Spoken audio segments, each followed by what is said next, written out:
Hello friends नमस्कार मु राजू आपण देखुचंती एमआर न्यूज ओडिशा को आज सेप्टेम्बर 16 तारिख चलंतु जानिनेबा आज दिनर समस्त टॉप न्यूज अपडेट विषय रे देश विदेश ठू आरंभ करी ओडिशार समस्त गुरुत्वपूर्ण खबर जानि परिबे सेतिपई आपणको अनुरोध वीडियो को शेष जाय देखंतु एवं चैनल को प्रथम थर पई विजिट करूतिले लाइक करंतु शेयर करंतु सब्सक्राइब करी पाखरे आସୁଥିବା बेल आइकन को दबाई ऑल नोटिफिकेशन को ऑन करी रखंतु जद्वारा आज दिनर समस्त गुरुत्वपूर्ण खबर आम चैनल माध्यम रे सर्वप्रथम पाई परिबे। चलंतु डेरी न करी खबर पर नजर पकेबा। सूचना अनुसार बांग्लादेश संलग्न गांगेय पश्चिमबंग रे सृष्टि होइतिबा गभीर अवपात प्रभाव रे राज्य रे किछि अंचल रे प्रबल वर्षा हेबार संभावना रही। आज सकाळ 7:30 पर्यंत मयूरभंज केन्दुझर और बालेश्वर जिलार किछि अंचल रे प्रबलरू अति प्रबल वर्षा होइछि बोली जणा पड़िछि। वर्षा संभावना थिबारु एही तीनोटी जिला को रेड वार्निंग जारी करा जाइछि बोली जणा पड़िछि। सेहीपरि एही समय मध्यरे प्रबलरू अति प्रबल वर्षा नहीं भद्रक जाजपुर केन्द्रापड़ा अनुगुल और ढेंकानाल जिला को ऑरेंज वार्निंग जारी करा जाइतिबार सूचना मिलिछि। सेहीपरि देवगढ़ सुंदरगढ़ जगतसिंहपुर कटक नयागढ़ बैद संबलपुर खलाहांडी कंधमाल रायगड़ा गंजाम गजपति और नवरंगपुर आदि जिले में आसंता काली सकाळ 8:30 पर्यंत प्रबल वर्षा हेबार संभावना रही बोली आंचलिक पाणीपाग विज्ञान केन्द्र पक्षर सूचना जारी करा जाइछि। परवर्ती खबर राज्य रे क्षमतासीन बीजेपी सरकार चाषी को आस्थाभाजन एवाई व्यापक कसरत आरंभ करिसेंति बोली जणा पड़िछि। प्रधानमंत्री नरेंद्र मोदी द्वारा आसंता 17 तारिख में महिलांक पई निजर महत्वाकांक्षी सुभद्रा योजनार शुभारंभ करने को जाउतिबा मोहन माझी सरकार खूब शीघ्र चाषी को 2 लाख टंका पर्यंत बिना सुधरे फसल ऋण जगै देबे बोली सूचना मिली। चाषी को 2 लाख टंका पर्यंत फसल ऋण उपरे कौनसी प्रकार सुध देवाको पड़िबो नाही बोली खबर मिली। केवल सेतिकी नुहे चाषी को स्वार्थ सह जोड़ी विभिन्न प्रसंग समाधान पाई मोहन माझी को सरकार 100 दिनिया एक्शन प्लान को कार्यकारी पाई प्रक्रिया आरंभ होइछि बोली जणा पड़िछि। शासक बीजेपी निजर निर्वाचनी प्रतिश्रुति मुताबक दान संग्रह प्रक्रिया रे कटनी चटनीर मूल पक्ष पाई खूब शीघ्र स्टैंडर्ड ऑपरेशन घोषणा करिसेंति बोली जणा पड़िछि। चलित खरीफ ऋतु रे दान संग्रह बेले एही कटनी चटनी जेबली न रहिबो ता प्रति सुनिश्चित करा जाइछि बोली खबर मिलिछि। परवर्ती खबर चाषी कृषि खबर रोजगार बढ़ाइबा सह देश में कृषि उत्पादन को वैश्विक बजार में सशक्त करने मोदी सरकार बड़ निष्पत्ति नैचंती बोली जणा पड़िछि। बासुमती चाउल रप्तानी उपरे लागितिबा सर्वनिम्न मूल्य सीमा को हटाइबा सरकार चाष एवं व्यवसायी को बड़ आश्वस्ति देइछंती बोली खबर मिलिछि। यह सह रिफाइंड तेल उपरे ड्यूटी टैक्स बढ़ाइबा एवं प्याज रप्तानी उपरे कटकणा हटाइबा परी निष्पत्ति नैछंती बोली जणा पड़िछि। जे आगामी किछि मासरे हरियाणा सह महाराष्ट्र रे मध्य निर्वाचन हेबो तेणु सरकारक निष्पत्ति एही राज्यर स्थानीय चाषी को बड़ लाभ हो पारिबो बोली खबर मिलिछि। परवर्ती खबर आश्चर्यजनक घटना आकाश रे देखिबाकू मिलिबो 2टी चंद्र सेप्टेम्बर 29 तारिख रे 2टी चंद्र देखिबाकू मिलिबो बोली जणा पड़िछि। तेबे यह कौनसी मिथ्या खबर नुहे बरं अमेरिका एस्ट्रोनॉमिकल सोसाइटी पक्षर सूचना मिलिछि। तेबे आकाश रे जेतेबेले आउ एक चंद्र देखा जाए ताकू मिनी मून बोली खुआ जाए बोली जणा पड़िछि। अमेरिकन एस्ट्रोनॉमिकल सोसाइटी पक्षर सूचना मिलिछि। एक विरल ज्योतिर्विज्ञान घटना हेतु पृथ्वी रे एक अस्थायी मून देखाजिबो बोली जणा पड़िछि। एही मिनी मून सेप्टेम्बर 29 तारिख रु नवेम्बर 25 तारिख जाए आकाश रे दृश्यमान हेबो बोली खबर मिलिछि। परवर्ती खबर सुभद्रा योजना को नहीं आसिला एक बड़ अपडेट। सुभद्रा फॉर्म आवेदन पाई टंका नहीं सीएससी कर्मचारी गिरफ होई आज कोर्ट चालान नैछंती बोली जणा पड़िछि। सुभद्रा योजना सरकार एक प्रमुख योजना जहाँ महिलाओं पाई उद्दिष्ट अटे बोली कहते। एही योजन महिला को आर्थिक सुविधा ପ୍ରଦାନ କରାଯାଇଛି ବୋଲି ଜଣାପଡ଼ିଛି। ଏହି ଯୋଜନା ପାଇଁ ଫର୍ମ ଅଙ୍ଗନବାଡ଼ି କେନ୍ଦ୍ର, ଜନସେବା କେନ୍ଦ୍ର ଓ ବ୍ଲକରେ ଆଦିରେ ମିଳୁଥିବାର ସୂଚନା ମିଳିଛି। ସରକାର ଏହି ଯୋଜନା ପାଇଁ ନିଃଶୁଳ୍କ ବ୍ୟବସ୍ଥା କରିଛନ୍ତି ବୋଲି ଖବର ମିଳିଛି। ସୁଭଦ୍ରା ପାଇଁ ଆବେଦନ କରିବାକୁ ହେଲେ ସାଧାରଣ ଜନସେବା କେନ୍ଦ୍ର ଓ ମୋ ସେବା କେନ୍ଦ୍ରରେ ଫର୍ମ ଆବେଦନଗୁଡ଼ିକ ଦାଖଲ ଦେଇ ଅନଲାଇନରେ ସୁଭଦ୍ରା ପୋର୍ଟାଲରେ ରେଜିଷ୍ଟ୍ରେସନ କରିବାକୁ ପଡ଼ିଥାଏ ବୋଲି ଖବର ମିଳିଛି। ପରବର୍ତ୍ତୀ ଖବର, ରାଜ୍ୟରେ ଗମ ଦରକୁ ନେଇ ବଢ଼ିଲା ଚିନ୍ତା। କ୍ରମାଗତ ଭାବେ ବଢ଼ି ଚାଲିଛି ଗମ ଦର। ଏଥିଯୋଗୁଁ ଖୁଚୁରା ବଜାରରେ ମହଙ୍ଗା ପଡ଼ିଛି ଅଟାର ଦର ବୋଲି ଜଣାପଡ଼ିଛି। ତେଣୁ ଖୋଲା ବଜାରରେ ଅଟା ଦର ବୃଦ୍ଧି ବର୍ତ୍ତମାନ କେନ୍ଦ୍ର ସରକାରଙ୍କୁ ନିଦ ହଜାଇ ଦେଇଥିବାର ଜଣାପଡ଼ିଛି। ତେଣୁ ସରକାର ଗହମ ଷ୍ଟକ୍ ସୀମାକୁ ପୁଣି ଥରେ ହ୍ରାସ କରିଛନ୍ତି ବୋଲି ଖବର ମିଳିଛି। କେନ୍ଦ୍ର ଉପଭୋକ୍ତା ବ୍ୟାପାର ମନ୍ତ୍ରଣାଳୟ ଗହମର ଷ୍ଟକ୍ ସୀମା ଧାର୍ଯ୍ୟ ରହିଛି ବୋଲି ଜଣାପଡ଼ିଛି। ଏଥି ଅନୁଯାୟୀ ବର୍ତ୍ତମାନ କୌଣସି ବ୍ୟବସାୟୀ କିମ୍ବା ପାଇକାରୀ ବିକ୍ରେତା 2000 ଟନ୍ରୁ ଅଧିକ ଗହମ ସଂଗ୍ରହ କରିପାରିନାହାନ୍ତି ବୋଲି ଜଣାପଡ଼ିଛି।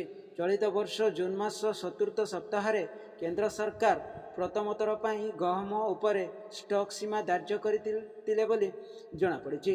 ଏହି ପଦକ୍ଷେପର ଉଦ୍ଦେଶ୍ୟ ଥିଲା ଗହମ କଳାବଜାରୀକୁ ବନ୍ଦ କରିବା ପାଇଁ ବୋଲି ଜଣାପଡ଼ିଛି। କହିଛନ୍ତି ଯେ ଗହମ ଏବଂ ଏଥିରୁ ଜାତ ଉତ୍ପାଦନ ମୂଲ୍ୟରେ ସ୍ଥିରତା ଆଣିବା ପାଇଁ ଏହା ହୋଇଛି ବୋଲି ଖବର ମିଳିଛି। ପରବର୍ତ୍ତୀ ଖବର, ଆସନ୍ତା 17 ତାରିଖରେ ଓଡ଼ିଶାରେ ଆରମ୍ଭ ହେବ ମହିଳା ବିକାଶୋନ୍ମୁଖୀ ସୁଭଦ୍ରା ଯୋଜନା। ପ୍ରଧାନମନ୍ତ୍ରୀ ନରେନ୍ଦ୍ର ମୋଦି ଓଡ଼ିଶା ଗସ୍ତ କରି ଏହି ଯୋଜନାର ଶୁଭାରମ୍ଭ କରିବେ ବୋଲି ଜଣାପଡ଼ିଛି। ତେବେ ଏହି ପରିପ୍ରେକ୍ଷୀରେ ଏଥିପାଇଁ ଭୁବନେଶ୍ୱର ବିପୁଳ ଜନସମାଗତ ହେବ ବୋଲି ଜଣାପଡ଼ିଛି। ଏହାକୁ ଦୃଷ୍ଟିରେ ରଖି ଭୁବନେଶ୍ୱର ସମସ୍ତ ସ୍କୁଲ କଲେଜଗୁଡ଼ିକୁ ସେଦିନ ସମ୍ପୂର୍ଣ୍ଣ ଛୁଟି ଘୋଷଣା କରିଥିବାର ସୂଚନା ମିଳିଛି। ସେହିପରି ସରକାରୀ କାର୍ଯ୍ୟାଳୟଗୁଡ଼ିକର ପ୍ରଥମାର୍ଦ୍ଧ ଛୁଟି ରହିବ ବୋଲି ଜଣାପଡ଼ିଛି। ରାଜ୍ୟ ସରକାର ନିଷ୍ପତ୍ତି ଗ୍ରହଣ କରିଛନ୍ତି ବୋଲି ସୂଚନା ମିଳିଛି। ଆଜି ଏନେଇ ରାଜସ୍ୱ ଓ ବିପର୍ଯ୍ୟୟ ପରିଚାଳନା ବିଭାଗ ପକ୍ଷରୁ ବିଜ୍ଞପ୍ତି ଜାରି ହୋଇଥିବାର ଖବର ମିଳିଛି। ଏନେଇ ମୁଖ୍ୟମନ୍ତ୍ରୀଙ୍କ କାର୍ଯ୍ୟାଳୟ ପକ୍ଷରୁ ମଧ୍ୟ ସୂଚନା ଜାରି କରାଯାଇଥିବାର ସୂଚନା ମିଳିଛି। ରାଜସ୍ୱ ଓ ବିପର୍ଯ୍ୟୟ ପରିଚାଳନା ବିଭାଗର ବିଜ୍ଞପ୍ତି ଅନୁସାରେ ପ୍ରଧାନମନ୍ତ୍ରୀ ନରେନ୍ଦ୍ର ମୋଦିଙ୍କ ଦ୍ୱାରା ଶୁଭାରମ୍ଭ ହେବାକୁ ଥିବା ସୁଭଦ୍ରା ଯୋଜନା ଉପଲକ୍ଷେ ରାଜ୍ୟ ସରକାର ଆସନ୍ତା 17 ତାରିଖ ଦିନ 2ଟା ପର୍ଯ୍ୟନ୍ତ ଭୁବନେଶ୍ୱର ମହାନଗର ନିଗମ ଅନ୍ତର୍ଗତ ସମସ୍ତ ସରକାରୀ ଅଫିସ ଓ ରାଜସ୍ୱ ଏବଂ ମାଜିଷ୍ଟେରିଆଲ କୋର୍ଟକୁ ଛୁଟି ଘୋଷଣା କରିଥିବାର ଖବର ମିଳିଛି। ପରବର୍ତ୍ତୀ ଖବର, ଭୁବନେଶ୍ୱର ସାଂସଦ ଅପରାଜିତା ଷଡ଼ଙ୍ଗୀ ମୁଖ୍ୟମନ୍ତ୍ରୀ ମୋହନ ଚରଣ ମାଝୀଙ୍କୁ ସାକ୍ଷାତ କରିଥିବାର ସୂଚନା ମିଳିଛି। ସେ ଲୋକସେବା ଭବନ ଯାଇ ସେଠାରେ ମୁଖ୍ୟମନ୍ତ୍ରୀଙ୍କ ସହିତ ଆଲୋଚନା କରିଛନ୍ତି ବୋଲି ସୂଚନା ମିଳିଛି। ତେବେ ଏହା କୌଣସି ରାଜନୈତିକ ସାକ୍ଷାତ ନଥିଲା ବୋଲି ଜଣାପଡ଼ିଛି। ବରଂ ଅପରାଜିତା ତାଙ୍କ ନିର୍ବାଚନ ମଣ୍ଡଳୀରେ ବିକାଶ ପାଇଁ ଆଲୋଚନା କରିଛନ୍ତି ବୋଲି ସୂଚନା ଜାରି କରାଯାଇଛି। ମୁଖ୍ୟମନ୍ତ୍ରୀଙ୍କୁ ସାକ୍ଷାତ କରିବା ପରେ ଅପରାଜିତା ଗଣମାଧ୍ୟମକୁ କହିଛନ୍ତି ଯେ 4ଟି ଦାବି ନେଇ ମୁଖ୍ୟମନ୍ତ୍ରୀଙ୍କୁ ସାକ୍ଷାତ କରିଥିଲେ ବୋଲି ସୂଚନା ମିଳିଛି। ତାହା ନିଜ ସଂସଦୀୟ କ୍ଷେତ୍ରରେ ବିକାଶ ପାଇଁ ସେ ଏହି ଦାବି ପତ୍ର ଜଣାଇଛନ୍ତି ବୋଲି ଖବର ମିଳିଛି।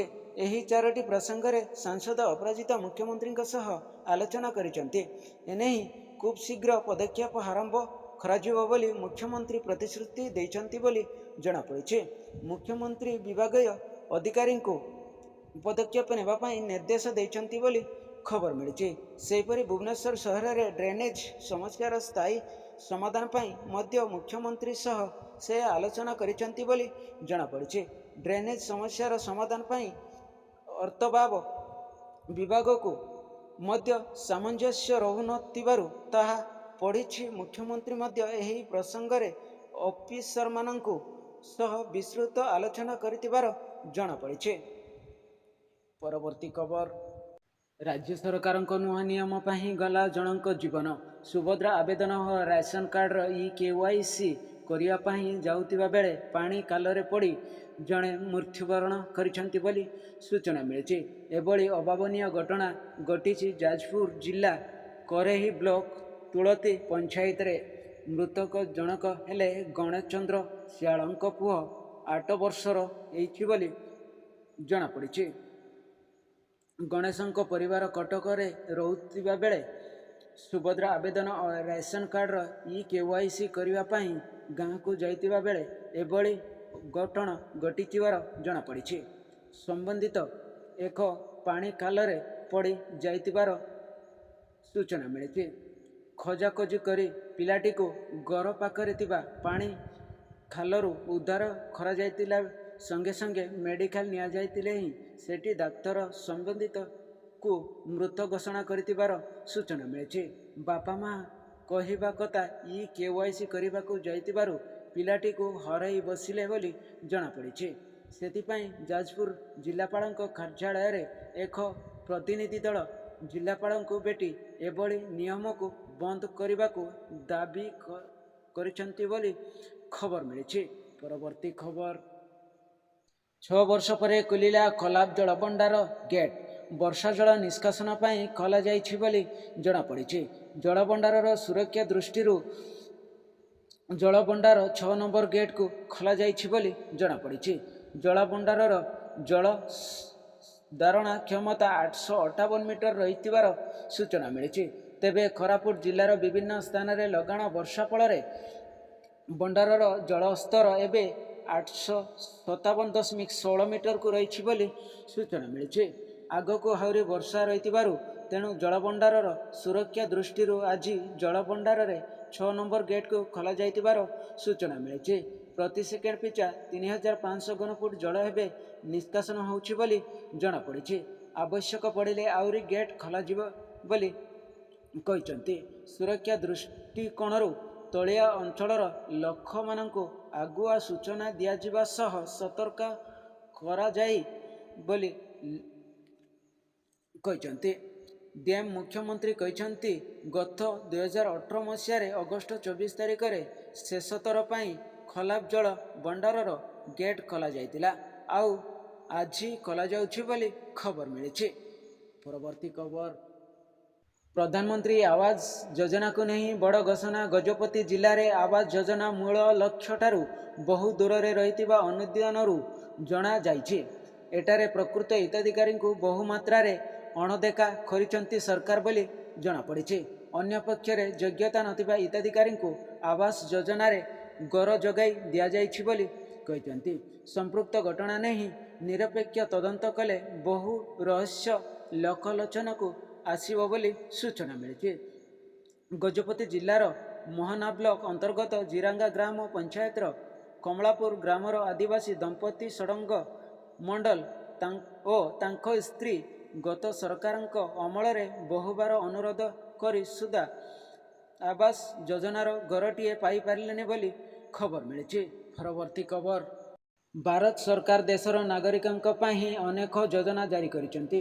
ଦେଶରେ ଅନେକ ଲୋକ ସରକାର ଯୋଜନାର ସୁବିଧା ପାଇନାହାନ୍ତି, ଯେଉଁଥିରେ ମୁଖ୍ୟତଃ ଗରିବ ଅଭାବୀ ଲୋକଙ୍କ ଅନ୍ତର୍ଭୁକ୍ତ ଅଛି ବୋଲି କହିଛନ୍ତି। ଜାତୀୟ ଖାଦ୍ୟ ସୁରକ୍ଷା ଯୋଜନା ଅନ୍ତର୍ଗତ ଭାରତ ସରକାର ଏହି ଗରିବ ଅଭାବୀ ଲୋକଙ୍କୁ ଅତି କମ୍ ଦରରେ ରେସନ ଯୋଗାଇ ଦେବେ ବୋଲି ସୂଚନା ମିଳିଛି। ସରକାରଙ୍କ ସ୍ୱଳ୍ପ ମୂଲ୍ୟର ରେସନ ଯୋଜନାର ଫାଇଦା ନେବାକୁ ଲୋକଙ୍କ ପାଖରେ ଏକ ରେସନ କାର୍ଡ଼ ରହିବା ନିହାତି ଆବଶ୍ୟକ ବୋଲି କହିଛନ୍ତି। ରେସନ କାର୍ଡ଼ଧାରୀଙ୍କ ପାଇଁ ସରକାର ନୂତନ ନିର୍ଦ୍ଦେଶନାମା ଜାରି କରିଛନ୍ତି। ନଭେମ୍ବର 1ରୁ ଏହାକୁ ପୂରଣ ନ କଲେ ହିତାଧିକାରୀଙ୍କ ରେସନ କାର୍ଡ଼ ବନ୍ଦ ହୋଇଯାଇପାରେ ବୋଲି ଖବର ମିଳିଛି। ନମସ୍କାର, ଆଜିର ଖବରକୁ ଏଇଠି ରଖିବା। Bureau report MR news Odisha.